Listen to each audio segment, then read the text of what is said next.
এক রাতের বৃষ্টিতে পুজোর আগেই বিপর্যস্ত কলকাতা এবং শহরতলির জনজীবন। মৃত্যু হয়েছে অন্তত 10 জনের। বঙ্গোপসাগরে তৈরি হওয়া একটি নিম্নচাপ অঞ্চলের কারণেই এই বৃষ্টি হয়েছে বলে জানিয়েছে আবহাওয়া দপ্তর। কিন্তু এখনই স্বস্তির সম্ভাবনা নেই, কারণ নতুন করে নিম্নচাপ অঞ্চল তৈরি হতে চলেছে।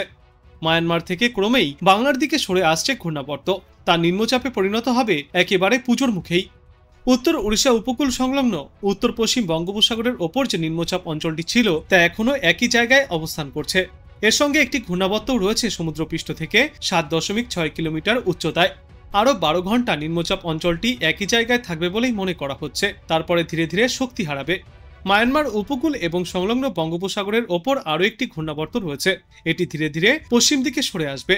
এর প্রভাবেই 25শে সেপ্টেম্বর উত্তর বঙ্গোপসাগরে নতুন করে আরও একটি নিম্নচাপ অঞ্চল তৈরি হতে পারে।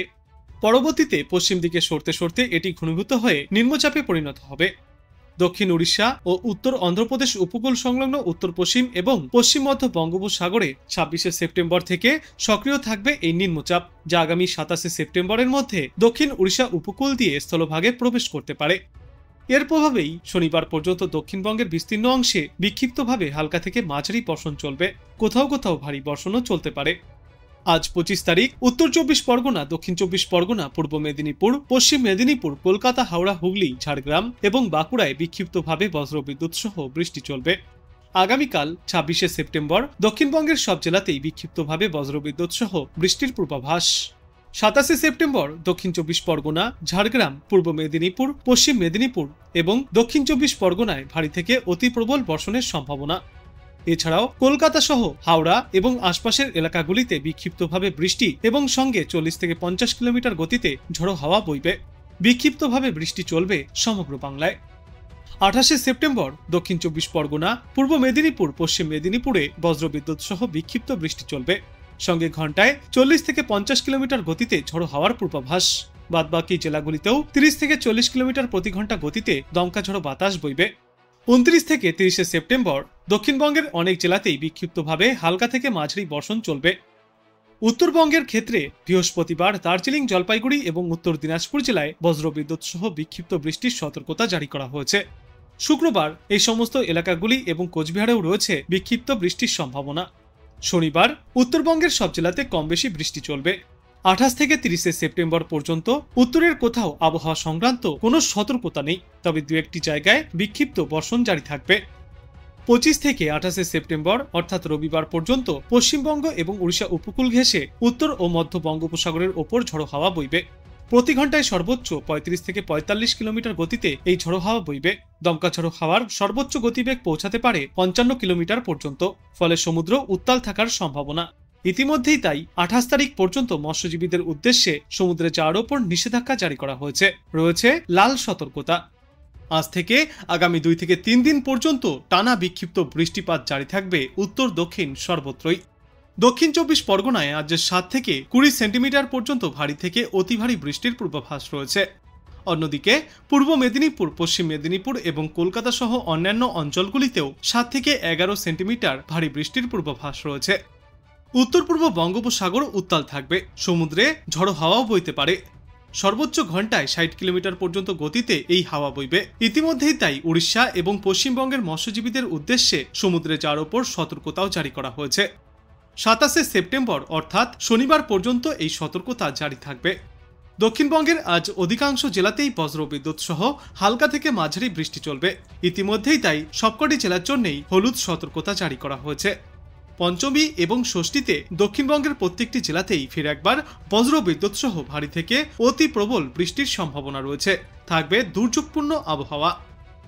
দক্ষিণবঙ্গের পাশাপাশি উত্তরবঙ্গের জেলাগুলিতেও বৃষ্টির সম্ভাবনা কিছুটা বাড়বে, তবে উত্তরবঙ্গে গত কয়েকদিনের তুলনায় আজ থেকে বৃষ্টির পরিমাণ কিছুটা হলেও কম থাকবে। উত্তরবঙ্গের মালদা, উত্তর দিনাজপুর এবং দক্ষিণ দিনাজপুর জেলায় বিক্ষিপ্তভাবে হালকা থেকে মাঝারি সামান্য ভারী বৃষ্টির সম্ভাবনা। এই 3 জেলার জন্য হলুদ সতর্কতাও জারি করা হয়েছে। এ বাদে উত্তরবঙ্গের অন্যান্য জেলাগুলিতেও বিক্ষিপ্ত বৃষ্টিপাত জারি থাকবে, তবে কোথাও আর কোনো সতর্কতা নেই। বিশেষজ্ঞরা জানিয়েছেন, চলতি সপ্তাহেই উত্তর বঙ্গোপসাগরে ফের একটি নিম্নচাপ তৈরি হওয়ার সম্ভাবনা দেখা দিয়েছে। নিম্নচাপটি ওড়িশা উপকূলের কাছে এসে অবস্থান করতে পারে। এর জেরেই পুজোতে বৃষ্টি বাড়বে দক্ষিণবঙ্গে। বৃহস্পতিবার থেকেই সমুদ্র উত্তাল হওয়া শুরু করবে। ইতিমধ্যেই তাই মৎস্যজীবীদের উদ্দেশ্যেও সতর্কতা জারি করা হয়েছে।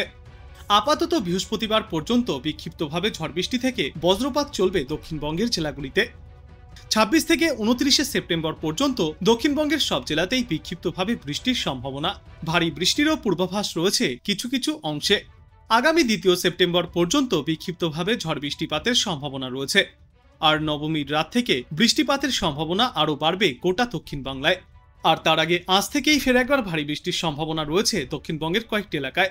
দক্ষিণ 24 পরগনা, পূর্ব মেদিনীপুর এবং পশ্চিম মেদিনীপুর সহ বাঁকুড়ায় আজ হলুদ সতর্কতা জারি করা হয়েছে হালকা থেকে মাঝারি এবং বিক্ষিপ্ত ভারী বৃষ্টির সম্ভাবনায়। এছাড়াও দক্ষিণবঙ্গের প্রায় সমস্ত জেলাতেই বিক্ষিপ্তভাবে হালকা থেকে মাঝারি বিক্ষিপ্ত বৃষ্টিপাত জারি থাকবে।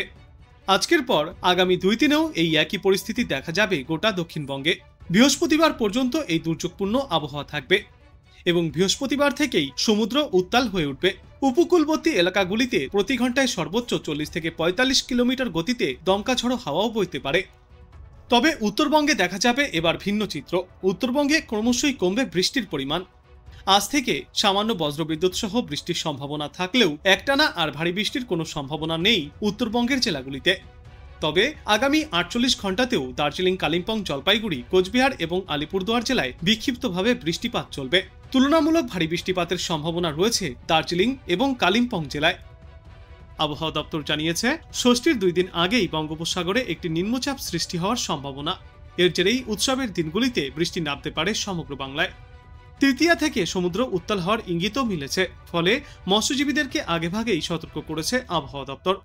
আগামী কয়েকদিনে দক্ষিণবঙ্গের 4 জেলা অর্থাৎ দক্ষিণ 24 পরগনা, পূর্ব মেদিনীপুর, পশ্চিম মেদিনীপুর এবং ঝাড়গ্রামে ভারী বৃষ্টিপাতের সম্ভাবনা। আজ থেকে আগামী বৃহস্পতিবার পর্যন্ত এই বর্ষণ জারি থাকবে। এছাড়াও কলকাতা সহ বাদবাকি জেলাগুলিতেও আজ থেকে আগামী বৃহস্পতিবার পর্যন্ত বিক্ষিপ্তভাবে বর্ষণ চলবে। এই বর্ষণের সঙ্গী হতে পারে বজ্রপাত এবং দমকা ঝড়ো বাতাস। তবে উত্তরবঙ্গে আপাতত ভারী বৃষ্টির কোনো সম্ভাবনা নেই। সেখানকার 2-1টি জায়গায় বিক্ষিপ্তভাবে হালকা থেকে মাঝারি বর্ষণ চলবে আগামী বৃহস্পতিবার পর্যন্ত। আবহাওয়া দপ্তর জানিয়েছে, পশ্চিমবঙ্গ এবং ওড়িশা উপকূলবর্তী উত্তর বঙ্গোপসাগরে আগামী বৃহস্পতিবার থেকে ঝড়ো হাওয়া বইতে পারে, যার জেরে উত্তাল থাকবে সমুদ্র। ফলে ওই দিনে মৎস্যজীবীদের উদ্দেশ্যে সমুদ্রে যাওয়ার ওপর নিষেধাজ্ঞা জারি করা হয়েছে। এদিকে কলকাতায় আজ দিনে সর্বোচ্চ তাপমাত্রা থাকবে 33 থেকে 34 ডিগ্রি সেলসিয়াসে এবং সর্বনিম্ন তাপমাত্রা থাকবে 27.1 ডিগ্রি সেলসিয়াসে। বাতাসে আপেক্ষিক আর্দ্রতার সর্বাধিক পরিমাণ থাকবে 97% এবং সর্বনিম্ন পরিমাণ থাকবে 70%।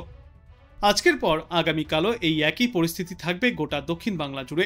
রয়েছে বৃষ্টির পূর্বাভাস। বুধবার পর্যন্ত ভারী বৃষ্টির সম্ভাবনা জারি থাকবে দক্ষিণ 24 পরগনা, উত্তর 24 পরগনা, 2 মেদিনীপুর এবং বর্ধমান জেলায়।